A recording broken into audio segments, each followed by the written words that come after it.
Hello friends, मैं हूँ सरस्वती और सरस्वती के सरस ब्लॉग में आप सबका बहुत बहुत स्वागत है। तो फ्रेंड्स, यहाँ पे कर रही हूँ भगवान भोलेनाथ जी का पूजा। बाकी चीज़ें मैंने नहीं दिखाया है। डायरेक्ट नहा के आज आ गई हूँ पूजा करने के लिए, क्योंकि आज मुझे बहुत ज़्यादा काम थे। और जब काम होते हैं तो वीडियो रिकॉर्डिंग करना थोड़ा सा मुश्किल होता है, और ख़ास करना जब पानी वाला काम करते हैं। घर की आज कर रहे थे धुलाई पूरे घर की, और वॉशिंग मशीन भी ख़राब हो गई, तो मुझे कपड़े भी हाथ से धुलने थे। कई दिनों बाद आई हूँ घर पे, तो काम भी ज़बरदस्त थे, तो इसलिए पानी वाले काम में मैं वीडियो नहीं बना पाती हूँ, क्योंकि मोबाइल इधर उधर करना मुझे लगता है कहीं ख़राब ना हो जाए। तो यहाँ पे भोलेनाथ जी को जल अर्पित कर दिया है। अब बारी है हमारे सूर्य देवता जी की, तब उनको भी जल दे देती हूँ। तुलसा माता का शनिवार है, तो शनि देवता की भी पूजा अच्छे से होती है।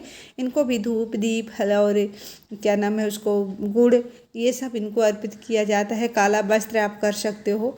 तो ग्रहों के उतारने के लिए ये सब चीज़ें होता है। शनि की पूजा, अगर आपके आसपास पीपल नहीं है तो आप शमी का पौधा लगा लीजिए, और शमी का पौधा के ही पूजा कर लीजिए शनिवार को। इससे ग्रह गुरह जो रहता है ना शरीर में, वो दूर हो जाता है। और यहाँ पे मैं अंदर भी आ गई हूँ, तो पूजा पाठ करके थोड़ा सा 2 ही माला आज हमने जपा था, 2 माला का जाप करा, और उसके बाद कर दिए डायरेक्ट आरती। तो आरती के बाद आप चलते हैं किचन में, क्योंकि किचन भी अभी बहुत ज़्यादा फैले हुए हैं। सभी भगवान जी को प्रणाम किया और आ गई हूँ फ्रेंड्स किचन में, जबकि किचन में मुझे बहुत ज़्यादा आज काम है। पहले तो जब मैंने धुलाई किया तो सारे डब्बे वगैरह जो थे आटे चावल के, सभी को ऊपर रख दिया। अब मुझे एक बार इसे मेहनत करके नीचे हटाना पड़ेगा, नीचे लगाना पड़ेगा, जैसे का तैसा करना पड़ेगा। भाई जो हमने बिगाड़ा तो हमने सही करना है। कहने का तात्पर्य है कि मतलब नीचे से जब हमने ऊपर रखा तो वापस से हमें इनके जगह पे ही रखना पड़ेगा।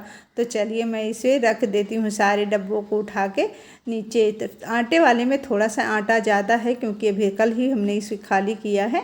और उसके बाद से बहुत सारे काम हैं जो हमें अभी करने हैं। छत पे कपड़े सुखाने हैं, अम्मा को पहले चाय देने हैं, और मतलब इस तरह से छोटे छोटे काम जो घर में रहते हैं ना, बहुत ज़्यादा रहते हैं।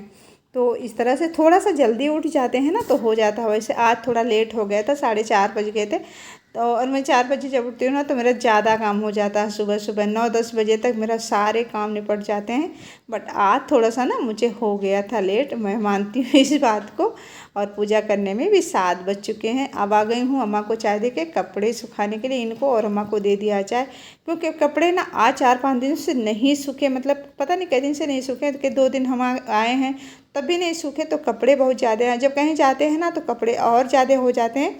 तो मुझे कपड़े ही सुखाने में ज़्यादा समय लग गया, तो मैंने अपने लिए चाय नहीं बनाया है, और अब जाके बनाऊंगी। क्योंकि मुझे गर्म किया हुआ चाय बिल्कुल पसंद नहीं है। जब एक बार बनता है मैं ना तुरंत ही पी लेती हूँ।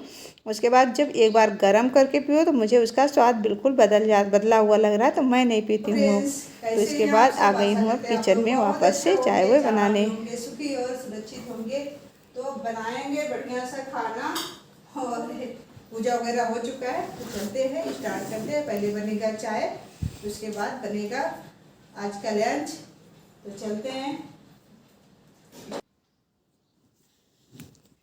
और चाय बनाया, उसके बाद खाना स्टार्ट हो गया। तो खाने में मैंने बनाया आज परमल की सब्जी, थोड़ी सी पनीर थी वो बना लिया है, रोटी और चावल, सैलड काट लिया। बस इतना ही पॉसिबल था। आज मैंने घर की धुलाई करी तो मैं बहुत थक गई हूँ। और यही अब बच चुके हैं 11:30, तो मैंने खाना निकालना प्रारंभ कर दिया है। अब मैं सभी के लिए निकाल देती हूँ खाना। और इसके बाद में अम्मा नहीं खाती हैं पनीर, तो उनको नहीं दे रही हूँ। और इसके बाद सभी ने खाना वगैरह खा लिया। अब मैं क्या करूँगी, थोड़ी सी किचन की सफाई कर लूँगी, और उसके बाद बर्तन धुलना मतलब कई काम होते हैं फ्रेंड्स, जो हम नहीं जुड़ा सकते हैं। कि कितने सारे काम हमें सुबह होते हैं, और बहुत इंटरेस्ट से करते हैं, कोई दिक्कत नहीं होती है, बट होता है। आज काम वाली आंटी आई थी, मैंने उनको वापस कर दिया, क्योंकि मुझे उनका मतलब जो भी काम वाली है तो मुझे उतना पसंद नहीं आता है। जब मैं नहीं रहती हूँ तो मैं बुला लेती हूँ, पर जब मैं आ जाती हूँ ना तो वापस से उनको छुट्टी कर दी। तो 15 तारीख बाद मुझे कहीं जाना है, तो मैं फिर से वापस से उनको बुलाने वाली हूँ। बोल दिया कि अब तुम आना 15 तारीख को।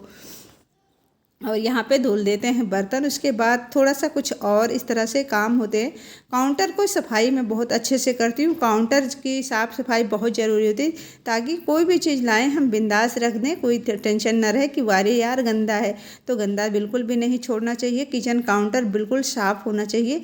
क्योंकि यहीं पे हमारा सब कुछ खाने पीने की चीज़ रहती हैं। तो यहीं पे हमें पूरे घर से खास ख्याल किचन के होनी चाहिए साफ़ सफाई की। तो हमारा किचन आप देख सकते हैं बिल्कुल साफ़ हो चुका है और देखिए पत्थर भी इसका चमक रहे हैं बिल्कुल। और फ्रेंड्स आज का वीडियो थोड़ा सा भी अच्छा लगे तो प्लीज़ चैनल को लाइक करिए, चैनल पर नए हैं तो सब्सक्राइब कर लें।